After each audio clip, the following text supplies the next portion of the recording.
Hello, I'm Ranger Shively, and I'm going to be reading The Lorax by Dr. Seuss.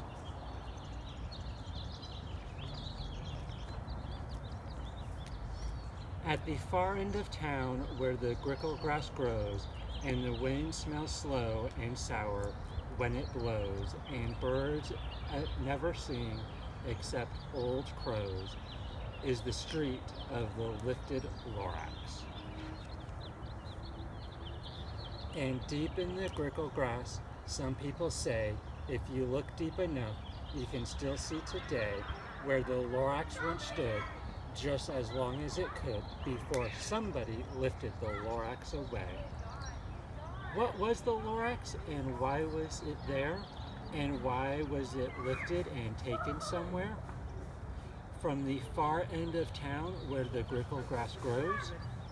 The old Wunschler still lives here. Ask him. He knows. You won't see the Wunschler. Don't knock on his door. He stays in his lurkin on top of his store. He lurks in his lurkin, cold under the roof, where he makes his own clothes out of muffled muff. And on special dank midnights in August, he peeks out the shutters, and sometimes he speaks and tells how the Lorax was lifted away.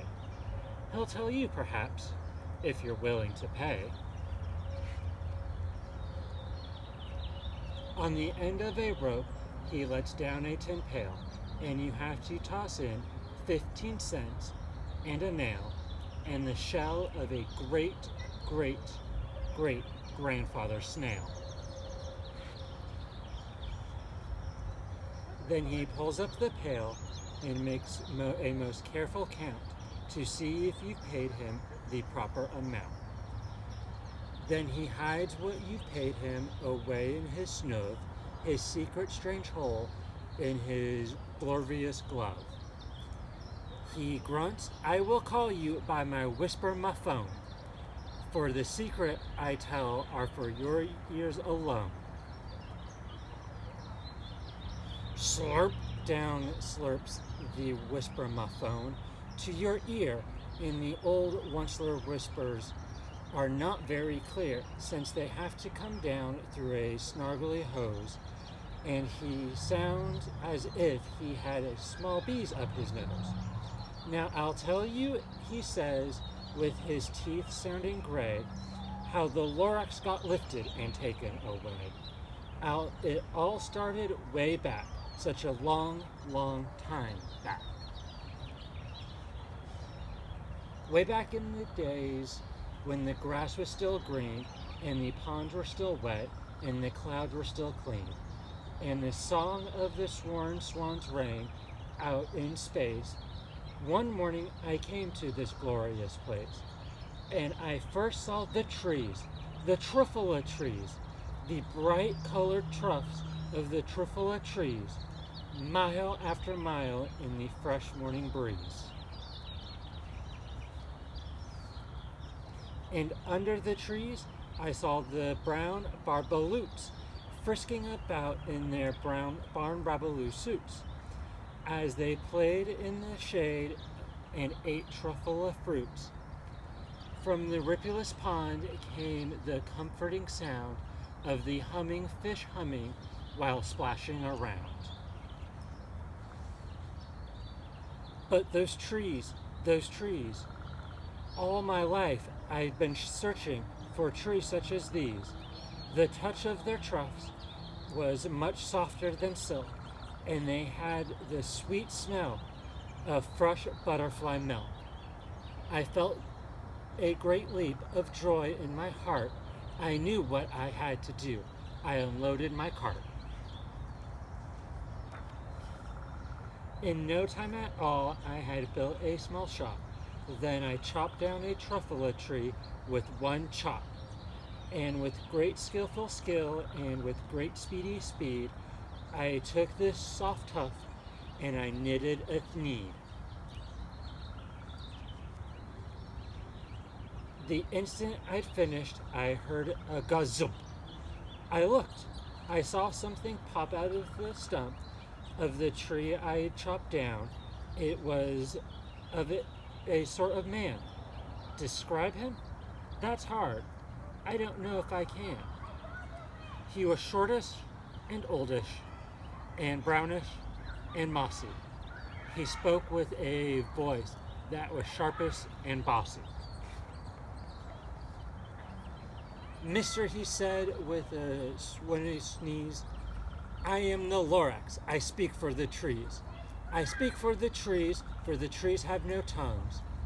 And I'm asking you, sir, at the top of my lungs. He was very upset and shouted and puffed. What's that thing you've made out of my truffula truck?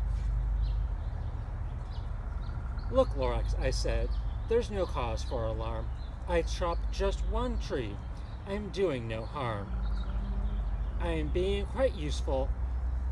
This thing is a thneed. A thneed is a fine something that a lot of people need. It's a shirt, it's a sock, it's a glove, it's a hat. But others use it, yes, for beyond that. You can use it for carpets, for pillows, for sheets, or curtains, or covers, for bicycle seats. The Lorax said, Sir, you are crazy with greed.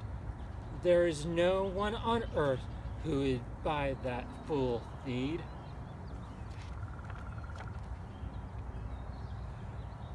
But the very next minute, I proved he was wrong, for just at that minute, a chap came along, and he thought that the thneed had knitted was great.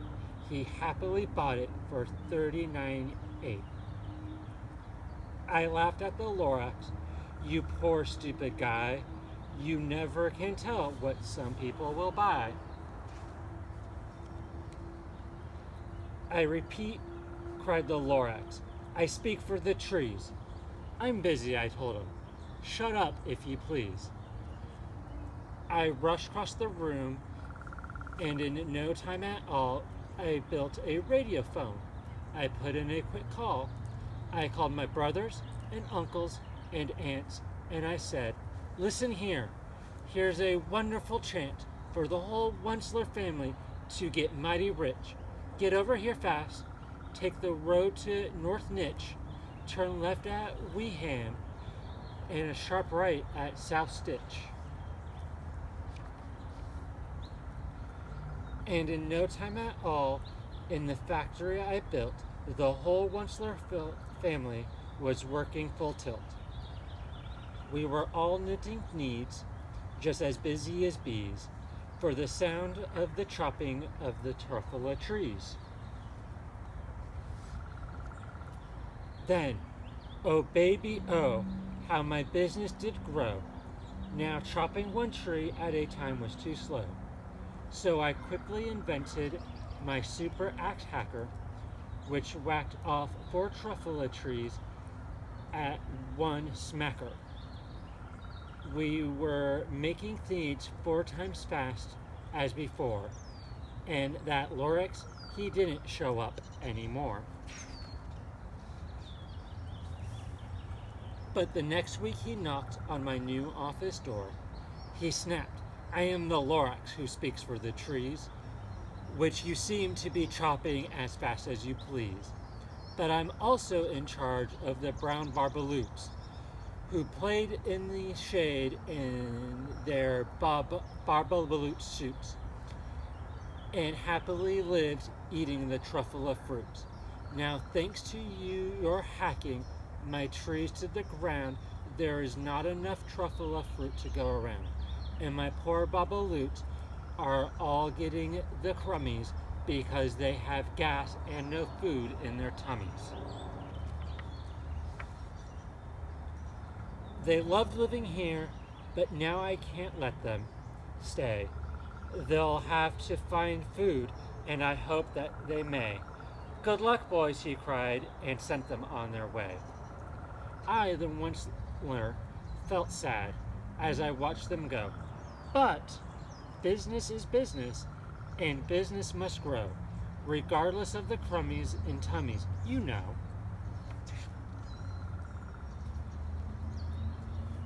I meant no harm, I most truly did not, but I had to grow bigger, so bigger I got. I biggered my factory, I biggered my roads, I biggered my wagon, I biggered the loads of needs I shipped. I was shipping them forth to the south, to the east, to the west, to the north. I went right on biggering, selling, and biggered my money, which everyone needs. Then again, he came back. I was fixing some pipes when the old nuisance Lorax came back with more gripes. I am the Lorax, he coughed, and he whiffled, and he sneezed, and he snuffled, he snarled. Onceler, he cried with croakless croak, Onceler, you are making such smoggerless smoke, my poor swanny swans, why, they can't sing a note. No one can sing who has smog in his throat.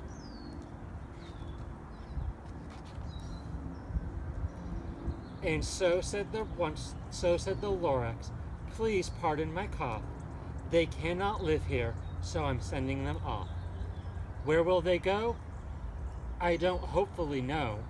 They may have to fly for a month or a year to escape from the smog you've smogged up around here. What's more, snapped the Lorax. His dander was up.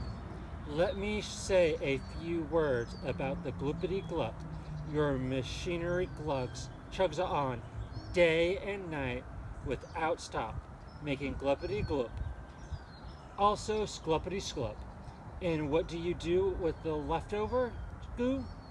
I'll show you, you dirty old Onceler man, you. You're glumping the pond where the humming fish hummed. Now, no more can they hum, for their gills are all gummed. So I'm sending them off on their future is dreary.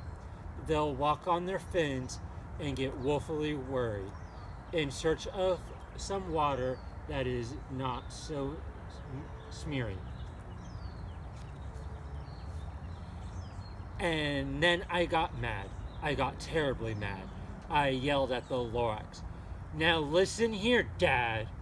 All you do is yap, yap, and say bad, bad, bad, bad.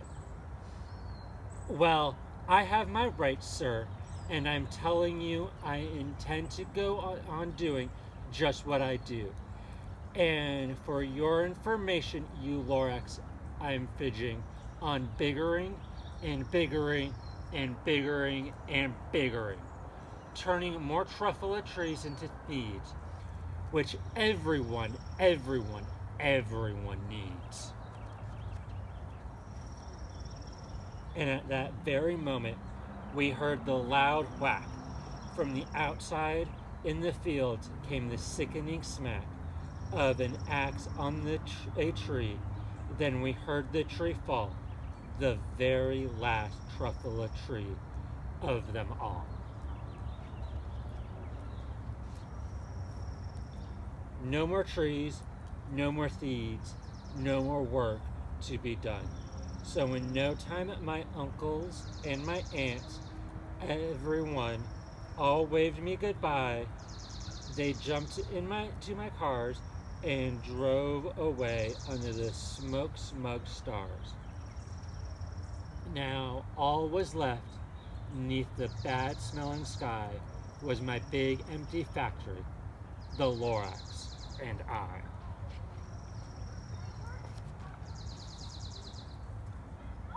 The Lorax said nothing, just gave me a glance. Gave me a very sad backwards glance.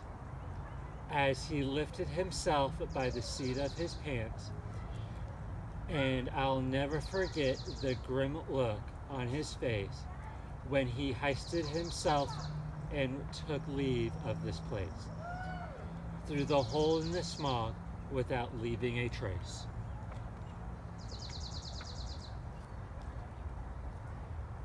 And all that the Lorax left here in this mess was a small pile of rocks with the one word, unless. Whatever that meant, well, I just couldn't guess. That was long, long ago. But each day since that day, I've sat here and worried and worried. Through the years, while my buildings have fallen apart, I've worried about it with all my heart. But now, say the Onceler, now that you're here, the word the Lorax seems perfectly clear. Unless someone like you cares a whole awful lot, nothing is going to get better. It's not. So, catch, calls the Onceler. He lets something fall. It's a truffula seed. It's the last one of all. You're in charge of the last of the truffula seeds.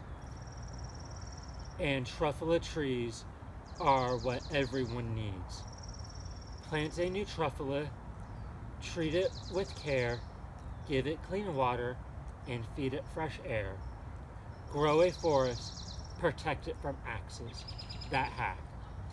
Then the Lorax and all of his friends may come back. And that is the end of the Lorax by Dr. Seuss.